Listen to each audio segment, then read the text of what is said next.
Greg Collins, Substitute Teachers Lounge. Doggone it, I've been substitute teaching for 5 years now, and if I want to change the teacher's lesson plans, I'm going to do it. Is that what we're talking about today?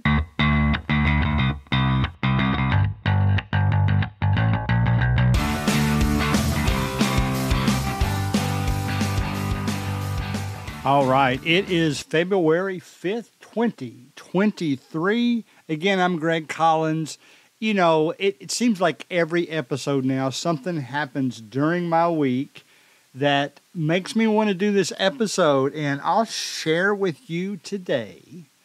No, I'm not going to be as bold as to say that I feel like I've got the right, after substitute teaching for 5 years, to change the teacher's lessons plans whenever I want to. No, I'm not going to do that. But there are some things that I will change on the fly because I think things will work out better in another method. It's probably going to be more method related than subject related, but there are ways that as you get experience, you could and should tweak and change the lesson plans that the teacher left you as the substitute teacher so that your day progresses well. Now, this past week, 2 of the days, I'm actually recording this on a Thursday, so I'm substitute teaching tomorrow for a math class. So I'm looking forward to that. I was supposed to teach yesterday, but we had a snow day in this area of Kentucky. I think a lot of you may have had some weather-related things too, because I know I was watching a basketball game down in, where was it, Mississippi, a couple of nights ago, and they were having ice issues down there, so there was a whole big storm thing that came up. So I didn't get to teach this class, but I will brag about this teacher that I was going to teach for. It was a social studies class, which isn't necessarily my strong point. In fact, it's not my strong point at all. But she actually, I love teachers like this, she actually put an attachment on Frontline with the absence to show, it was actually the document, the PDF. I could read the subplans that normally I don't get to read until the next day sitting on the desk. So that was outstanding. It involved a quiz review, it involved a video, and it involved the students, reviewing the video. If I had wanted to, I didn't. I watched some of it, but it was an hour long. The video, I would have been able to just watch it and be totally familiar with what I was going to do in that class. So I love teachers that are organized enough that do that for you. Now, having said that, that's not the first thing I'm going to mention, but I'm going to tell you how I had already planned to tweak her lesson plans just a bit for what I thought would make the day, selfishly, I guess, go better for me or keep the students more involved for more time. But first of all, let me tell you this. Here's what's going to happen to you if you take your substitute teaching job seriously, not just as somebody that goes in and sits down and listens to music or reads a book and you're basically just babysitting. If you're that kind of substitute teacher, tune out if you want to. If you're the kind, on the other hand, that likes to be involved with the students, that likes to motivate the students, that likes to actually see them learn, and likes to do their best for that teacher so that they get asked back, here's what's going to happen. You're going to gain a reputation of somebody that can be trusted, that somebody that gets the job done. I'm going to get to it here in just a moment. There was one class, and I've mentioned this before, there's one class that I taught a couple of years ago that I guess it was a student teacher or somebody, a helper, maybe just a helper, because if it was a student teacher, she would probably actually be teaching it. It was some kind of helper that was in the class. She texted the teacher while I was teaching the class and said, "You need to get this guy back. He's pretty good." Now, that's the ultimate comment when somebody just says that to you because they've just met you like 15 minutes ago, but they saw how you're interacting with the students. And I say all that to say this: once you get that reputation, here's what's going to happen. You're going to have teachers calling you to substitute teach, and they're going to say, here's the lesson plan for today, but tweak the methods however you want to. Change my lesson plan if you think you have some tools or some methods that may get the point across even better. Or, a lot of them will just tell me if you want to play a game with them, if you think that'll be more effective, feel free to use your own ideas. Now, that's the ultimate compliment, when the teacher trusts you enough that they're basically giving you permission to change the lesson plans as necessary. So that's what you're going to strive for. Now, let me tell you what I was going to do in this teacher's class this past Wednesday. Didn't get to do it. Maybe by the time this is published, I will have done it in the other class. But here's what the lesson plans basically said this. The students are going to do about a 10-minute review on their own of the material that they will be tested for, I should say, tomorrow, the day that the teacher gets back.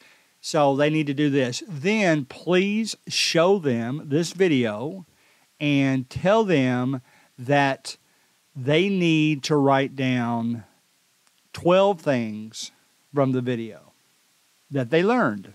Okay? Well, I knew enough kids, and I've been in enough substitute teaching situations that I knew, all right, now I'm going to have some students, maybe even more than half of the students, will write down, the video is about 45 minutes long, will write down 12 things as fast as they hear them, just so they don't have to watch the rest of the video. So I had already formulated that in my head that probably would happen. So I'm thinking, all right, how can I do this a bit differently? How can I tweak or change these lesson plans to make things flow more smoothly and to keep the students involved throughout the entire class? Now, there's two approaches, one of which I never use, and that's the crack the whip approach, where you just yell and scream at them to stay involved. I don't like that. I like coming up with ways to actually keep them physically involved. So here's what I had planned on doing had I been in the class. I was going to tell them this. All right, class, we are going to watch a video. It's roughly 45 minutes long. Your teacher wants you to listen carefully to the video, watch the video carefully, paying attention, and then write down 12 things that you learn from the video. You can write them as you go, but keep in mind that if you write down 12 things real quickly from the first 5 minutes of the video, the teacher's going to know what you're doing. She's going to know that you just did that so you can tune out. I would recommend every 5 minutes, put down something that you just learned from the previous 5 minutes. Write it down. Then you'll have plenty of time by the end of the class to have one of her more thorough papers that she receives. I don't know how she's going to grade you. I don't know if it's strictly going to be participation, or maybe you get 9 for participation and 10 if you do really well. So don't write down 12 things quickly. Try to space it out. Write down 12 things throughout the video and stay involved the whole class time. That's something to the effect of what I would have told them. Now, the teacher didn't suggest that, so in effect, you are kind of changing the method of delivery of the lesson plans, but yet that keeps them involved through the entire class. There's still classes that you're going to have students that you still have to continually tell them what they should be doing. But anytime I see a situation where I know I've got a potential for some students to do the least amount they can, the quickest they can, so that they can tune out the quickest they can, I'm going to see if I can't put some things in place to remedy that. So that's the first thing I would suggest you about tweaking a teacher's lesson plans. It's funny, I'm just noticing for some reason when I talk, I talk fast. When I talk through this, I say lesson plans quickly, and it comes out lessons plans. So you can probably play a game to see how. I'm not going to go back and change them all because it's happened more than once, and I don't know. I get my tongue tied, but that's okay. Life is it's still a great thing, and everything's going to be fine.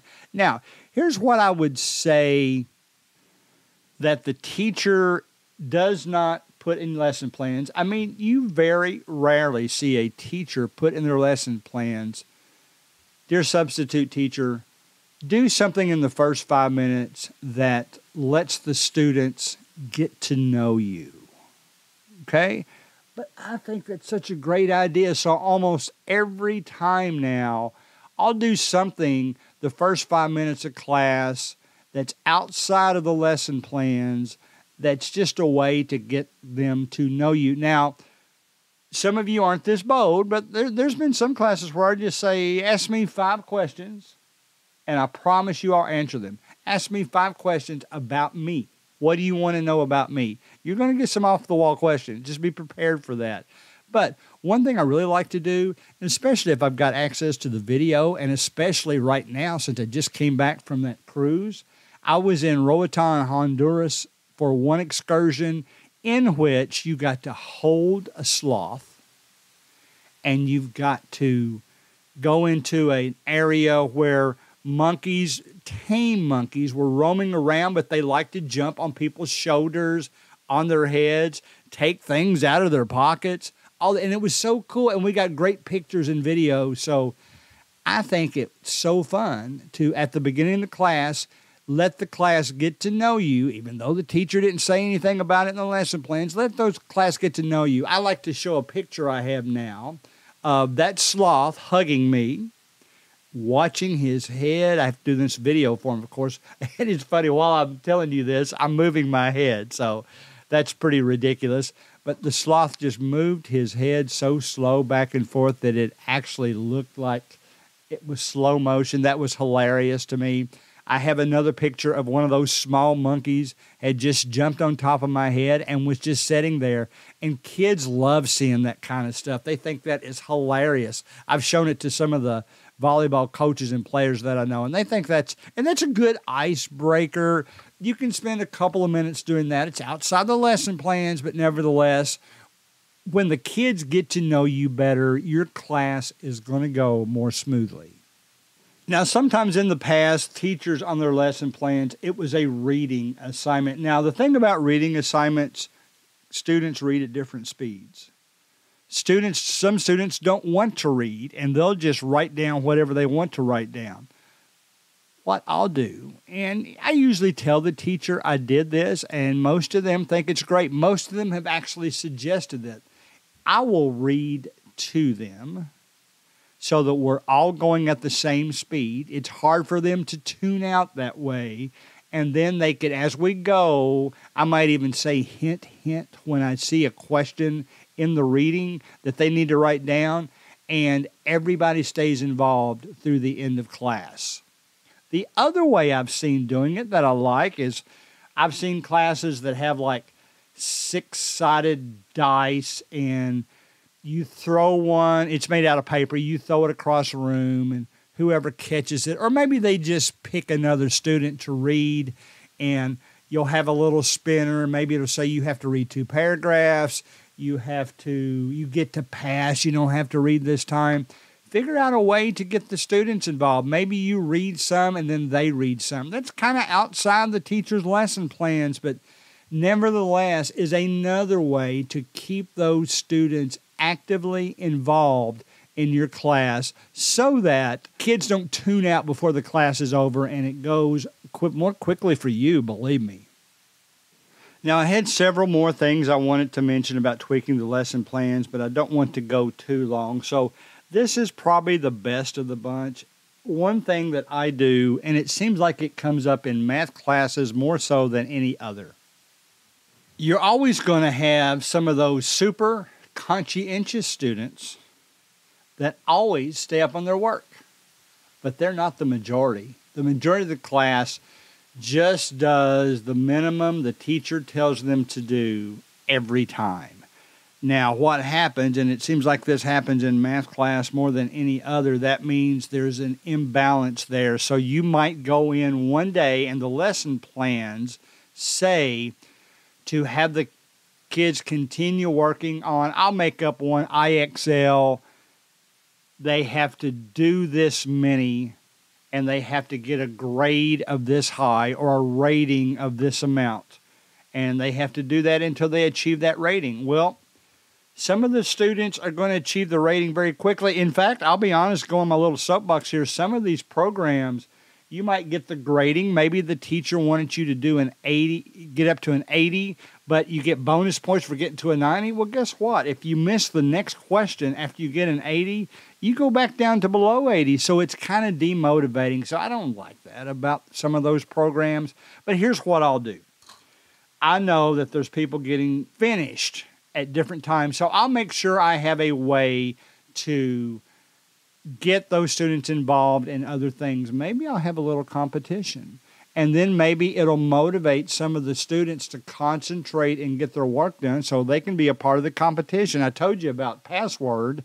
Password might be a little bit distracting. By the way, go back and listen to the Pass the Word episode. It's the most popular episode of the last 6 months, at least in downloads in its first 6 weeks. So go back and listen to that one.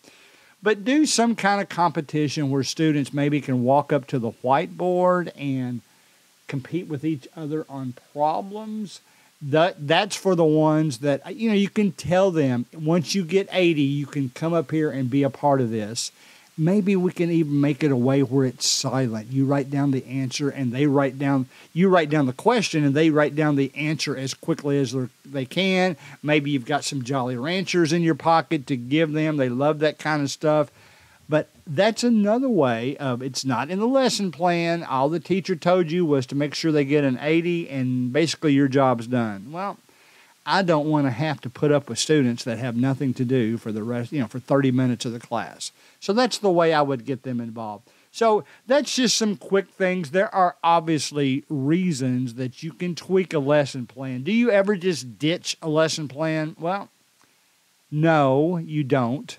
That would be probably not look good on your resume. You probably won't get called back if you do that. But is it okay to go in with plenty of ideas, plenty of methods, plenty of ways to accomplish what needs to be accomplished? Now, when I do things like this, I usually tell the teacher about it. I say, I tried this, it went really well. So try that next time. It's okay to tweak the teacher's lesson plans to make your day go more smoothly and to keep those kids actively involved.